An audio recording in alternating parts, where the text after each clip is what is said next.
Olá pessoal, Guilherme Lima, Evolo Papo. Vamos agora bater um papinho sobre a desinformação, né?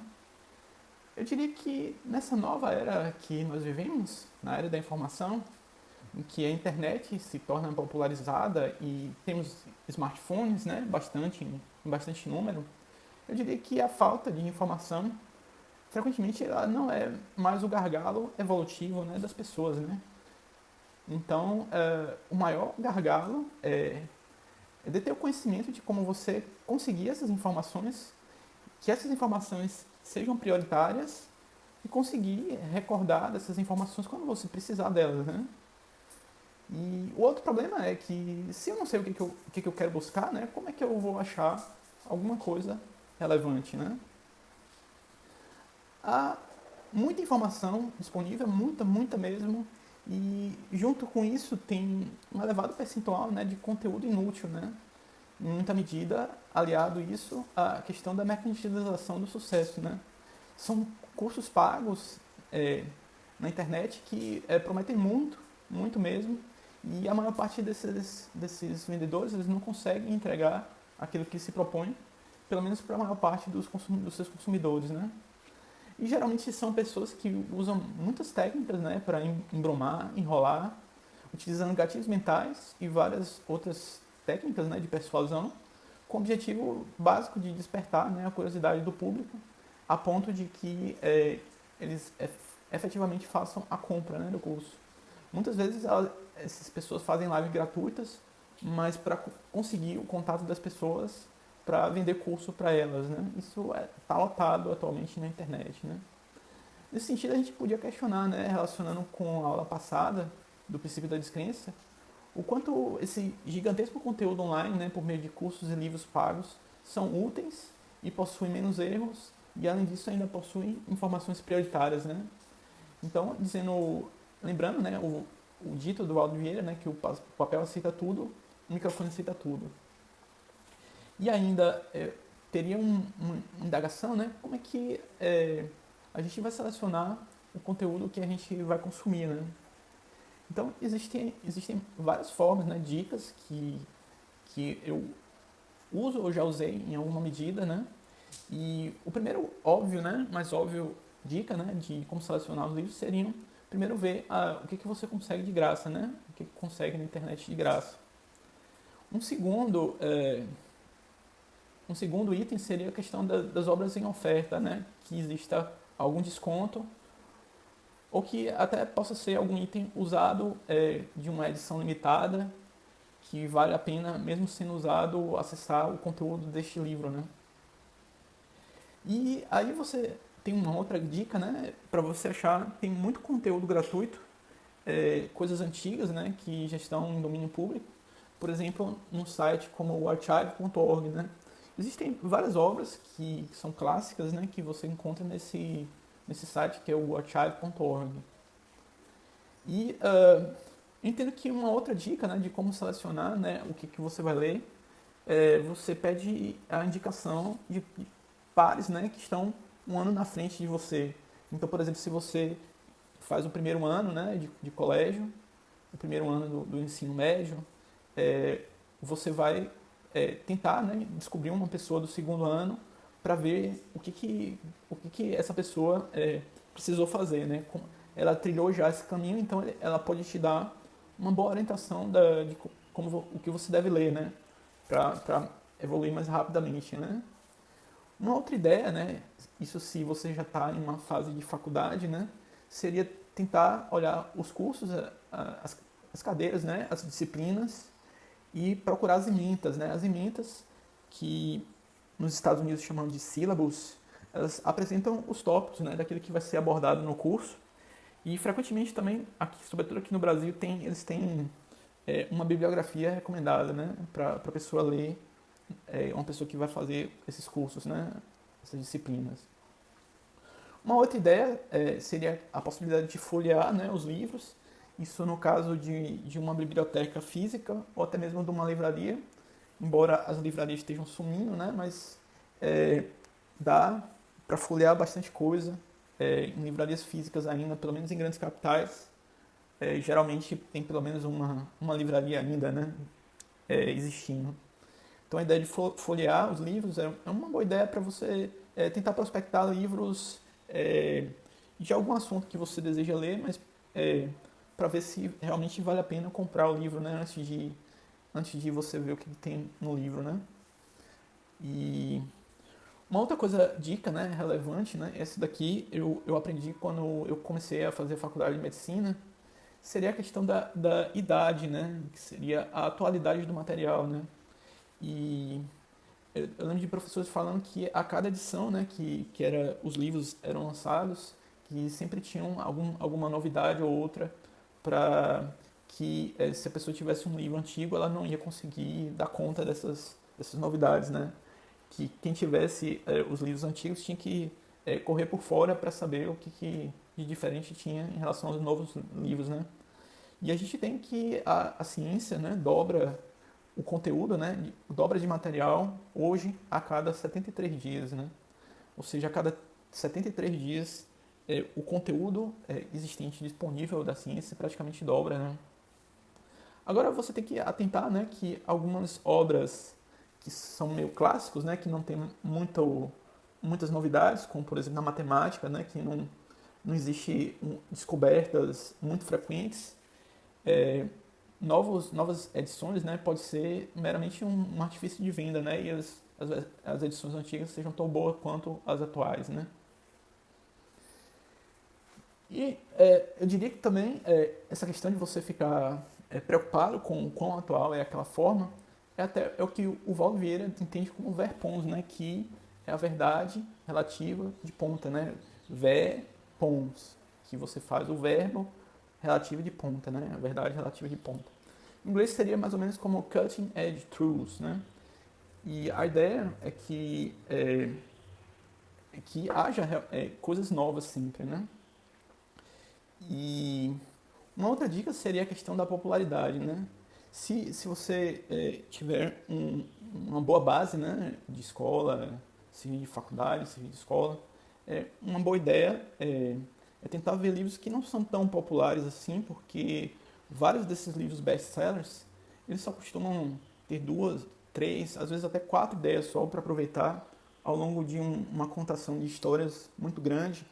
E o popular, geralmente, ele mira a questão das vendas, né? Pelas pessoas serem mais tendentes à mediocridade, os livros populares, eles vendem mais, né? Então, a ideia é tentar, né, selecionar livros que não são também tão populares assim, né? Uma outra ideia, né, dica de como selecionar é você tentar aferir de alguma forma a confiabilidade daquela publicação, né? Então, o quão confiável é um artigo que é publicado, sei lá, na revista Nature? Quanto confiável é uma pesquisa publicada lá no Scientific American, que é uma revista, né?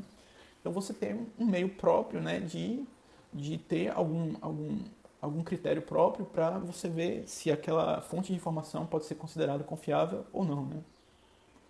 E uma outra questão relevante, né, é a questão da densidade das informações, né, que existem escritos, né, obras que são muito densas, né, em informação, que têm muitas ideias e normalmente exigem uma dedicação maior, e entre elas estão os dois primeiros tratados de Vieira, né, de Valdo Vieira, que são obras muito densas, né, que é muito intensa a informação.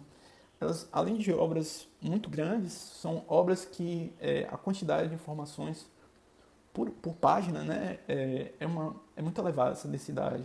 Então, se seu nível, né, não estiver ainda, você ainda não estiver ainda autoconfiante de que vai compreender, né, a ideia, então, é pegar materiais menos densos, começar por materiais menos densos, para aí depois você, quando tiver mais legal, né, mais treinado, procurar se debruçar sobre materiais mais densos, né. Uma outra dica, né, é ver a questão do interesse do autor, né? Que interesse tem o autor do livro ao escrever, né, aquele livro, né?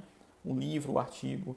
Então, muitas vezes, artigos apresentam claros conflitos de interesse, né, entre o autor, né, que o autor muitas vezes tem interesse até mesmo material, né, em função, ele não tem um compromisso necessariamente com a verdade, mas às vezes ele tem um compromisso em lucrar, né? Então, nesse sentido, é você procurar ver, né, quais as intenções desse autor quando ele me apresenta essas informações, né? Uma outra questão é a questão da diversificação do repertório, né? Então você não vai ler somente os assuntos que você gosta, né? Mas assuntos que você até são direcionados a outros grupos, né? Mas que você de alguma forma conseguiria aumentar o seu repertório. O Murilo Gun ele fala, né, que na época dele mais de adolescente, né, ele chegava a ler a revista, né, Capricho, que é uma revista que é voltada para o público feminino jovem, e isso daí poderia ser, de certa forma, útil em algum sentido para ele depois, né? E a diversificação, né, do material que você consome permite a fecundação, né? Você ter novas ideias e fazer novas relações que você ordinariamente não faria se você só lesse aquilo que você gosta, né? E eu diria que um outro item, né, interessante que é entender, né, como é que funciona a literatura, né? Como é que os romances são criados, né? E em alguns sentidos, ler muitos romances, né, pode não ser a maneira mais rápida para se letrar em uma língua, né?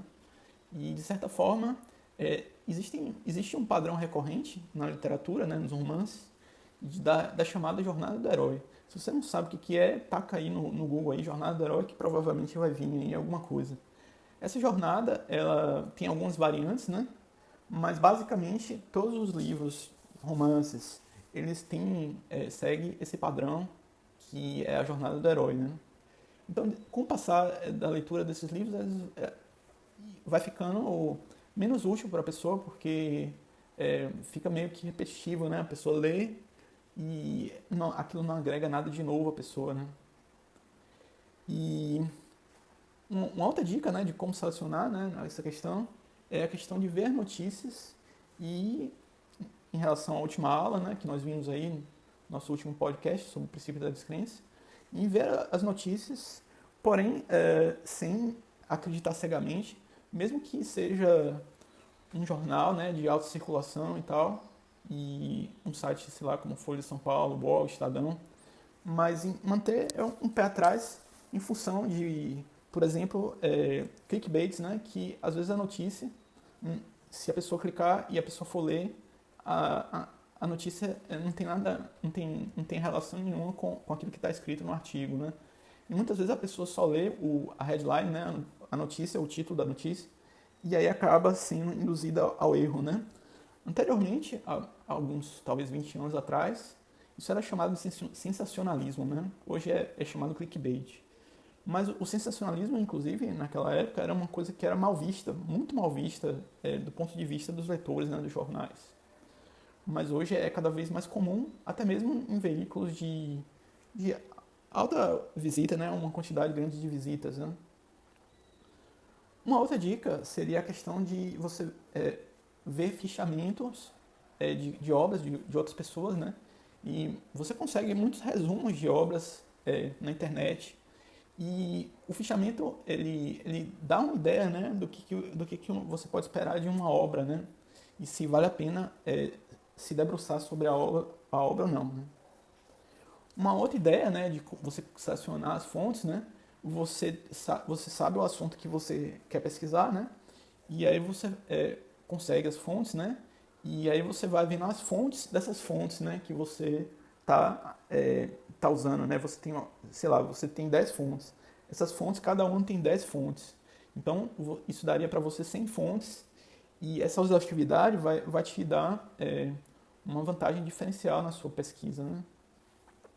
Uma outra ideia de selecionar, né, é ajudar uma pessoa que seja mais experiente que você, no sentido de oferecer algum tipo de serviço para a pessoa e essa pessoa pedir indicação, né, para essa pessoa de obras de interesse, né, que sejam bons, né. Uma outra ideia pode ser também tentar arrumar um coaching, um mentor, né, para poder que indique livros, né, indique fontes para que ajude a pessoa a alcançar os objetivos que ela se propõe, né. Uma outra ideia também é ver pessoas generosas, né? Pessoas que passam mesmo informações úteis para você, né? É aquelas pessoas que, aquela informação pouca gente tem, mas essa pessoa, ela passa essas informações e desinteressada, né? Assim, são pessoas generosas.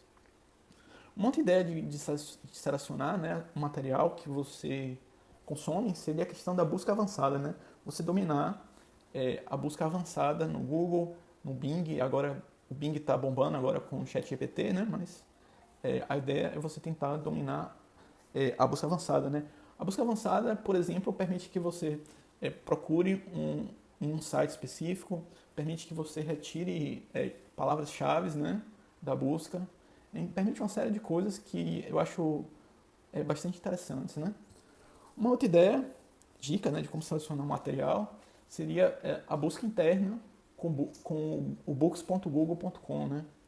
O Google Books, né, ele permite a busca interna em muitos livros. Mesmo que ele não mostre a obra inteira ou a página inteira, ele pesquisa por termos dentro de livros, né? Então isso pode ser uma ajuda bastante para pessoa, para uma pessoa que quer acessar informação, né, informações específicas dentro de um livro, e ela consegue o trechinho que ela precisa às vezes para ler, né? E você tem também o scholar.google.com, que é o chamado Google Acadêmico, né? O Google Acadêmico é uma base de dados, né? Um agregador de artigos científicos, né? É uma base de dados que tem uma confiabilidade um pouco maior do que os textos comuns na internet, né? E provavelmente também vai te exigir um pouco mais em termos de compreensão daquilo que você lê, né? Você tem alguma base naquilo que você se propõe ler lá no Google Acadêmico, né? Provavelmente você teria que estar no nível de um acadêmico para entender o Google Acadêmico, né? Se você for superdotado, talvez até antes, né?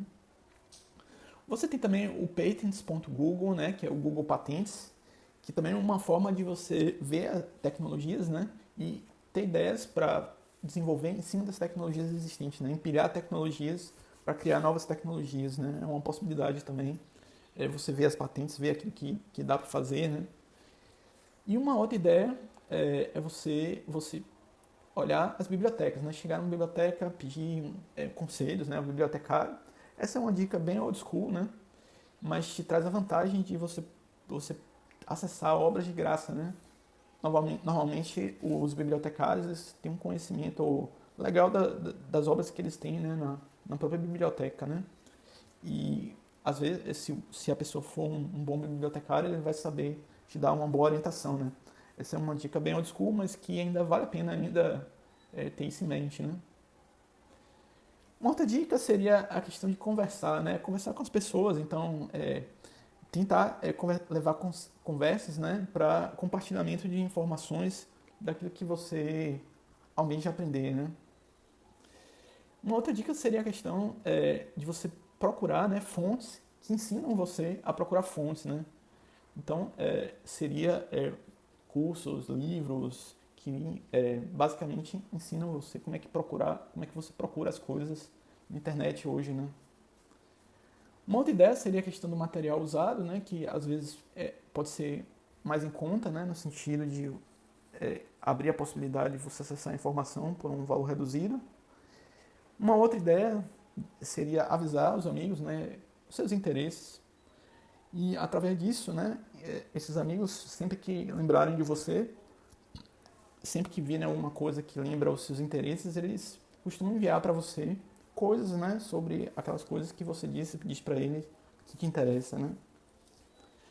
E uma outra forma é tentar aproveitar o conteúdo que chega até você, né? Às vezes chega, né, nas redes sociais coisas completamente novas, diferentes, diferentonas, e às vezes você não dá atenção, mas talvez seja interessante você tentar, né, aproveitar aquilo que chega até você, né?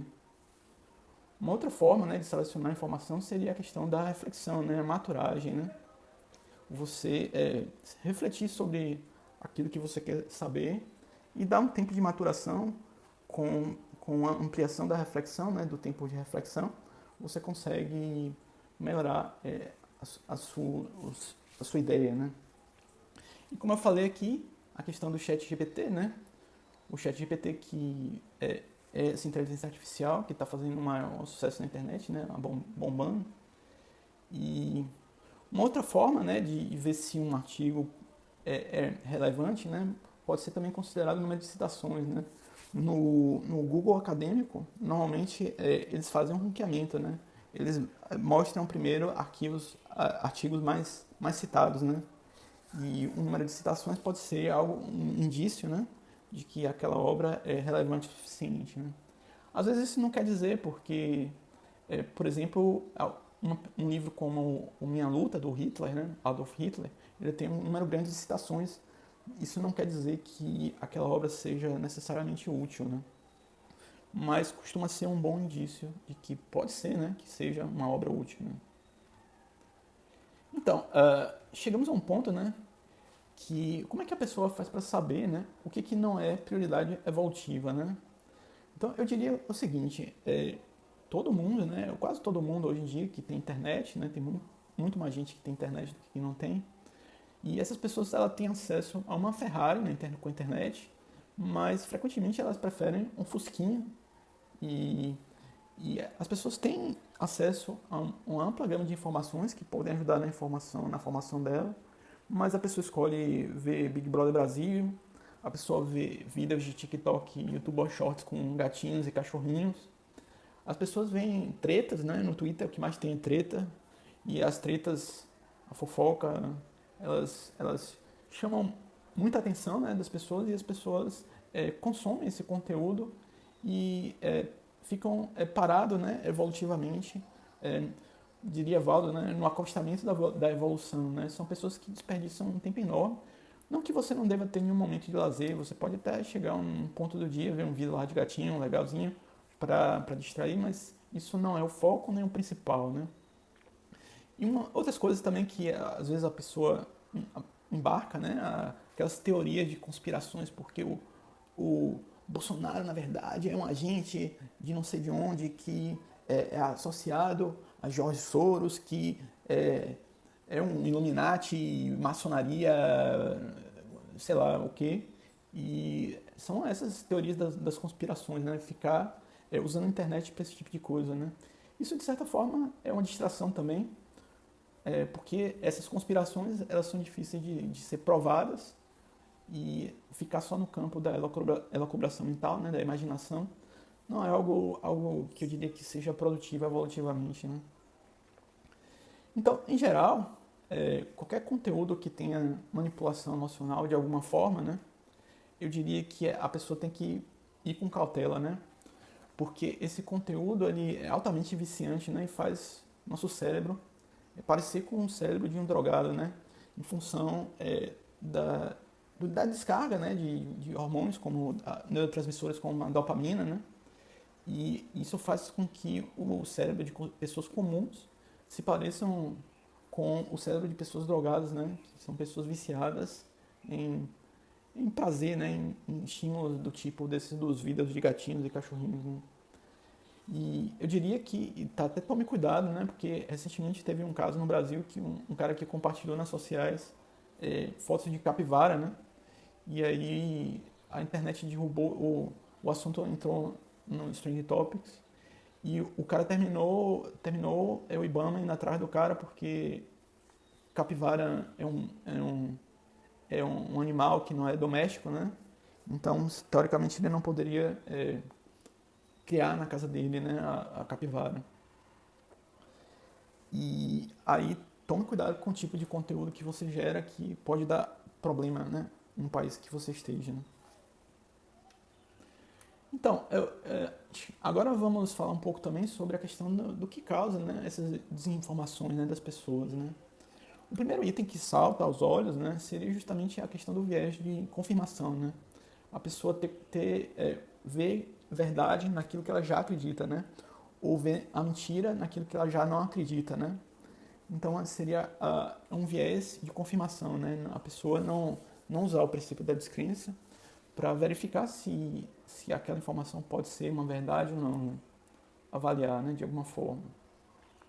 A questão do sensacionalismo, né, que a gente já abordou aqui, que hoje tem algum dos sinônimos pode ser inclusive fake news, né?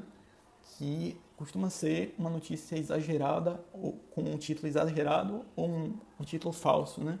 Com o fim de fazer com que as pessoas cliquem e às vezes até com má fé, né? Uma outra forma da desinformação é a mídia comprada, né? Então são políticos, são grupos que patrocinam, né, a mídia, que são donos dessas mídias, e aí ocorre a desinformação deliberada, né? Só sai a notícia que interessar aos donos desses meios de comunicação. Então, daí que eu falo porque que é bom você tentar estimular mídias independentes, né? Porque a mídia comprada, né, esses grandes conglomerados de mídia, normalmente só são veiculadas as informações de interesse próprio desses donos, né? Desses conglomerados. Em outro sentido, a desinformação ocorre porque as pessoas não checam as fontes, né? Eles apenas veem as notícias e aí diz, tá vendo aí? Isso assim, assim. Então, é a pessoa que vê nas notícias e ela não busca checar, né, como surgiu essa notícia, que fontes foram utilizadas para fazer essa notícia, quem é que deu essa notícia, né? Então, essa falta de checagem muitas vezes causa a desinformação, né, na sociedade. Às vezes as coisas aconteceram até de forma bastante diferente do que são veiculadas nas mídias, né? Um outro item, né, sobre a causa dessas desinformações seria uma questão da falta de background cultural, né? Que eu diria que é o nível intelectual das pessoas, né? Então, só no Brasil, o QI médio do brasileiro, né, hoje está na casa dos 82. E eu diria que, de acordo com os estudos, né, da psicologia, abaixo de 80 é considerado algum nível de retardamento mental, né? Então, se a pessoa não tem uma cultura mínima, né, um nível intelectual mínimo, ela é facilmente desinformada, porque essas notícias manipuladas, a pessoa não questiona e ela termina sendo dragada para a desinformação, né? Uma outra coisa que também causa essas desinformações é o que eu chamo de mariismo, né? Que é o Maria vai com as outras, né? E é a pessoa não usar o princípio da descrença e seguir as fontes, né, daquilo que o grupo dela acredita, né, como verdade, sem nenhuma espécie de examinar, né, essa informação e sem refletir, né, sobre essas informações que ela está recebendo desse grupo, né. Uma outra causa da desinformação é também a preguiça, né? Às vezes a pessoa não chega às fontes por pura preguiça. Às vezes ela tem até tempo para investigar um pouco mais, mas ela por preguiça ela não faz esse dever de casa, né? E um último item, né, que causa desinformação é a falta de persistência a longo prazo, né?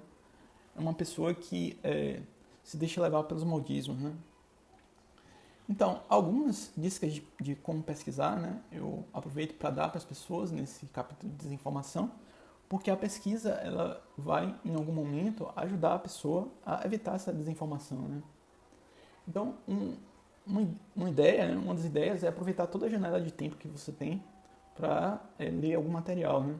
Por exemplo, se você pega um ônibus e entre sua casa e o trabalho você tem, sei lá, 15 minutos, 20 minutos, 30 minutos, o tempo que você tiver no ônibus, você já pode aproveitar essa janela de tempo de forma a ler, né? A usar esse espaço, esse pequeno espaço, para ampliar, né, o seu repertório, né?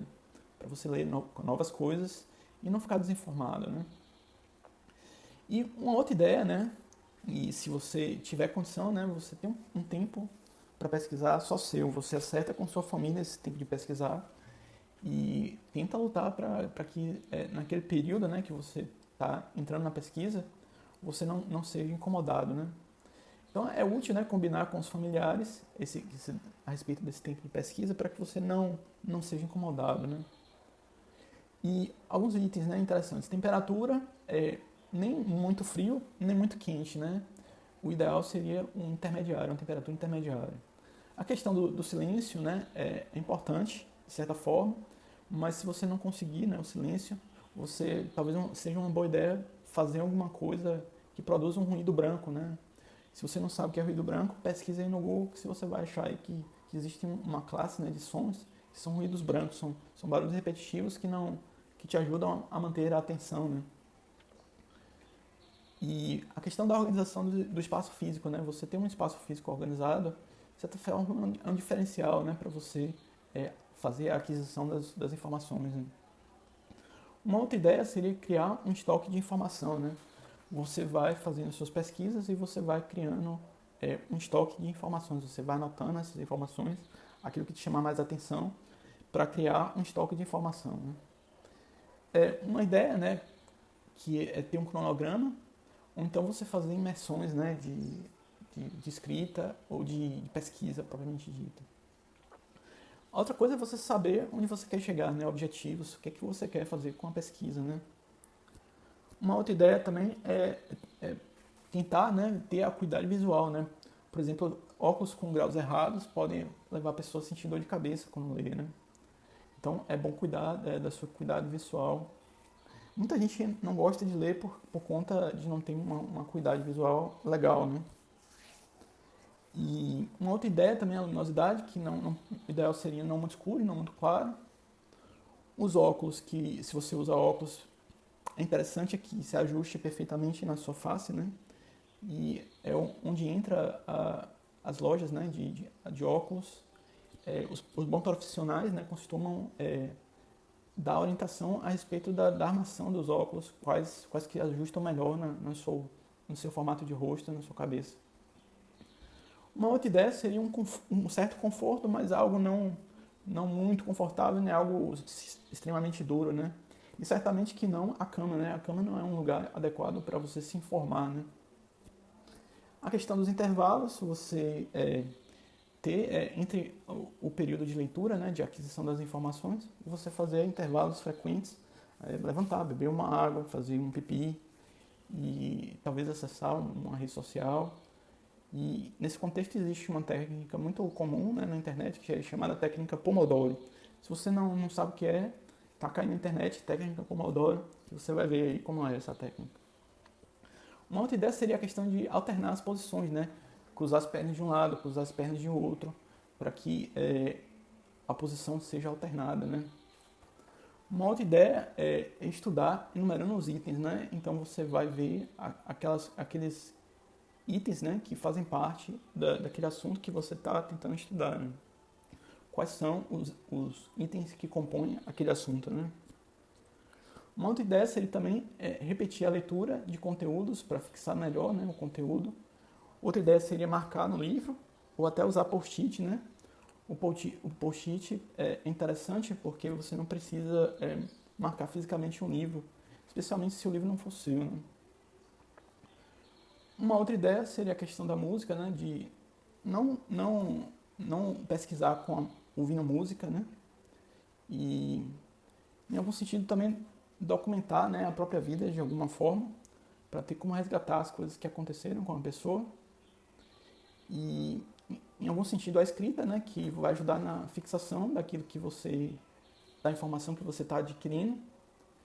Você tem também a questão do hábito de comprar novos materiais sempre, né, que é se forçar a comprar novos materiais, né, para que você possa ter sempre coisas novas para ler, né.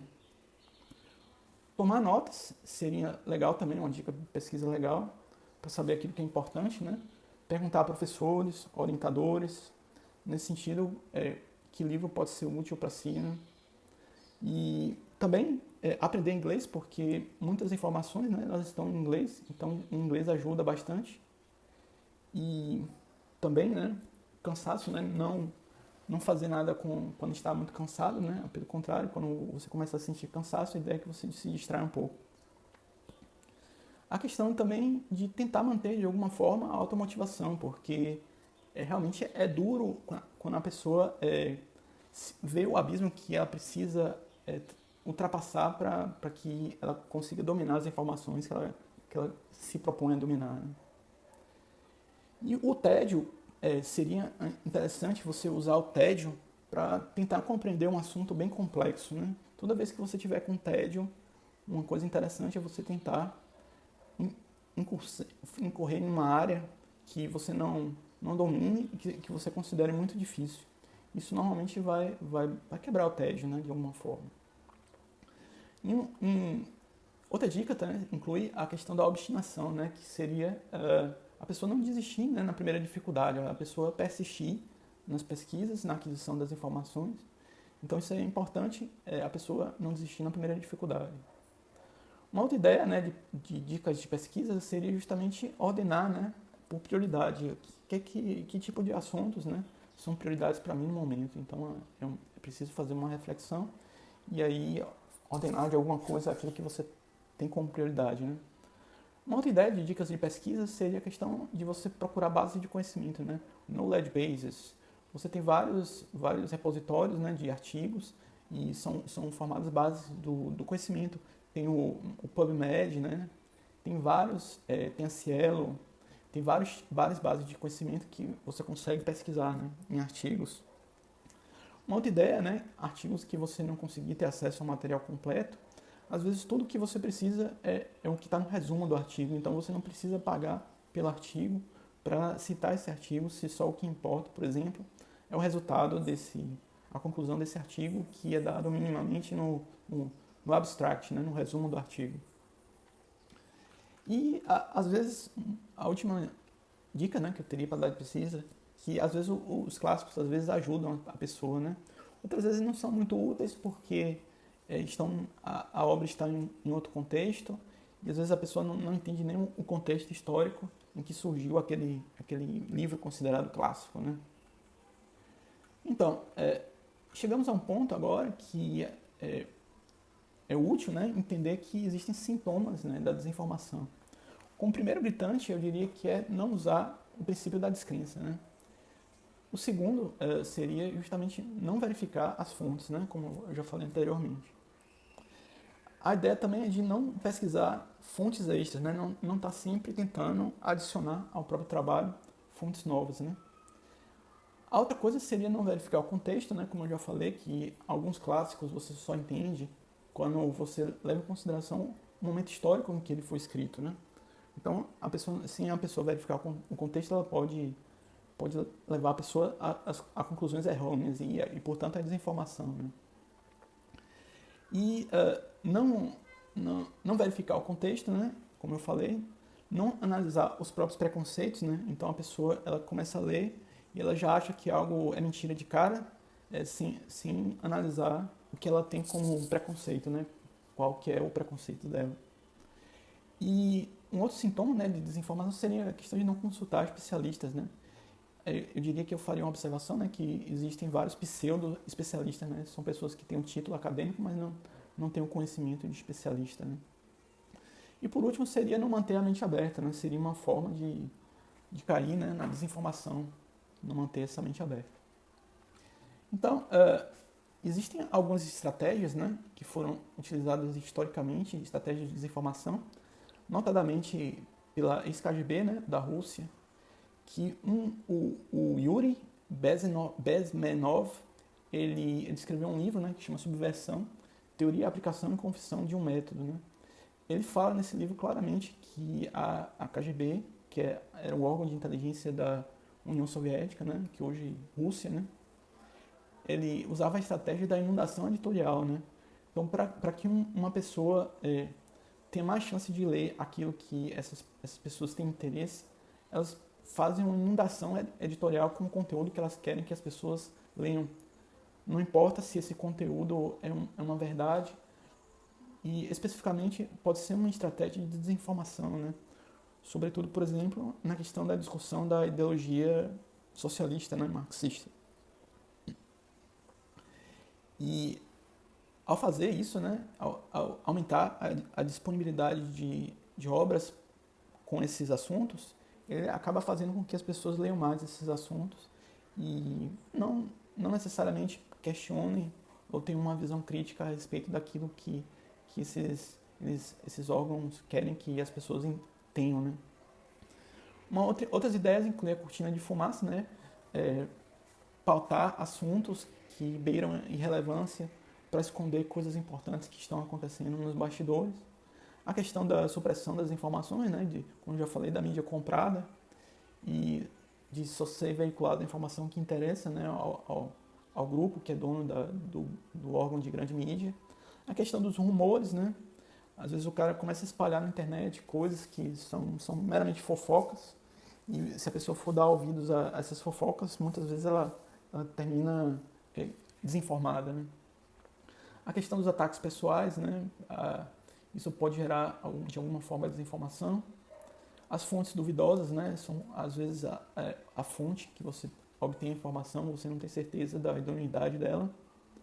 A questão da falsa equivalência seria a desinformação de que a virtude não existe, que todos são pessoas desvirtuosas, e a ideia de que só existe ladrão, só existe corrupto, que todos são equivalentes, é uma forma de desinformação, né? É uma estratégia de desinformação.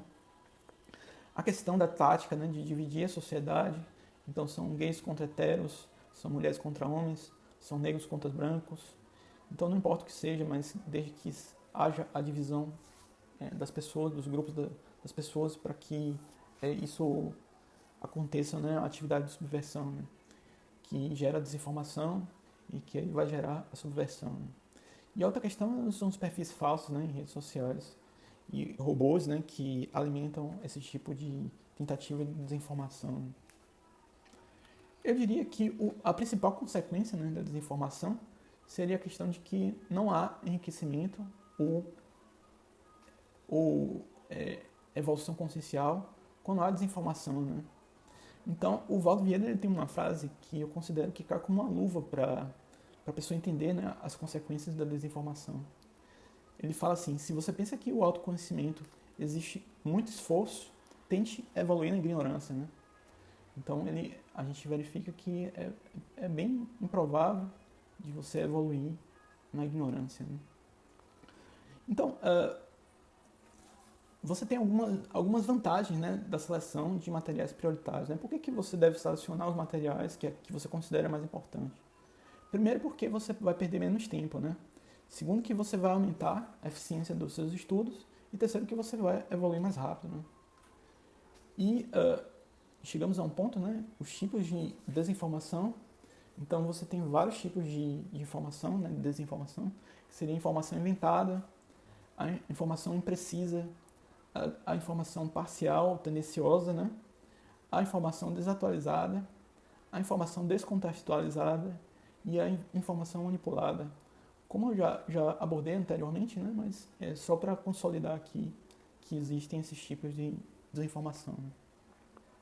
Quanto às tentativas, né, de superação da desinformação, as principais formas de superar a desinformação seriam justamente, como eu falei anteriormente, verificar as fontes, usar o princípio da descrença, estudar mais, né, refletir mais e ter um critério próprio, né, para você estabelecer qual que é o nível de confiabilidade de uma fonte, né, de informação. A questão de se apoiar em especialistas, né, como balizador daquilo que é desinformação e informação útil. E a questão também de você evitar compartilhar algo que pode ser mentira, né, para que a mentira não se alastre, né, pela internet, pelas pessoas. A questão de aprender a detectar a desinformação, né? A pessoa olhar uma notícia e já dizer, não, isso aqui tá meio estranho. E aí a pessoa vai pesquisar e vai ver que tem alguma desinformação. E por último seria justamente apoiar o jornalismo independente, né? Que é ter uma fonte de uma pessoa que não tenha rabo preso com ninguém. Né? E eu diria que existem 5 níveis de desinformação, sendo que mais um nível, né, 0, né? O 0 seria o nível de desinformação que a pessoa permanece bitolada naquilo que a mídia convencional oferece ou a mídia alternativa, incluindo aquelas teorias da conspiração. Né? O nível 1 seria a pessoa começa a desconfiar de que boa parte disso que é veiculado nas mídias são inverdades ou verdades incompletas. Né? O segundo nível, a pessoa então se propõe a fazer um esforço, né, para verificar os dados e rastrear, né, as fontes desse dado. E isso, na maior parte das vezes, né, costuma dar trabalho, porque os artigos, sobretudo jornalísticos, né, não contêm as fontes deles. Né. O terceiro nível seria justamente a pessoa ver que precisa se qualificar, sair só das informações veiculadas em artigos, para justamente ela ampliar a capacidade técnica dela de julgar esses mesmos artigos, né? Essas mesmas informações que ela traz. Um quarto nível seria a pessoa, né, encontra realmente a evidência de que existem múltiplos erros e inconsistências, às vezes até estatísticas, né, até mesmo em grandes jornais de grande circulação e até mesmo em revistas científicas, né. E no último nível, então, a pessoa se predispõe a tentar informar sobre esses erros, né, tornando pública a desinformação. Eu diria que um último assunto seria justamente a questão da arte, né, na desinformação. Você certamente vai encontrar várias referências, né, na arte de desinformação, mas um bom documentário, né, existe um bom documentário chamado Muito Além do Cidadão Kane, de 1993. Foi um documentário que mostra como a mídia no Brasil e como a Rede Globo foi usada para manipular justamente a opinião pública. Então, é isso que eu tinha para dizer hoje. Eu gostaria de convidar você para nossa próxima podcast. Então, fui. Um abração. Tchau, tchau.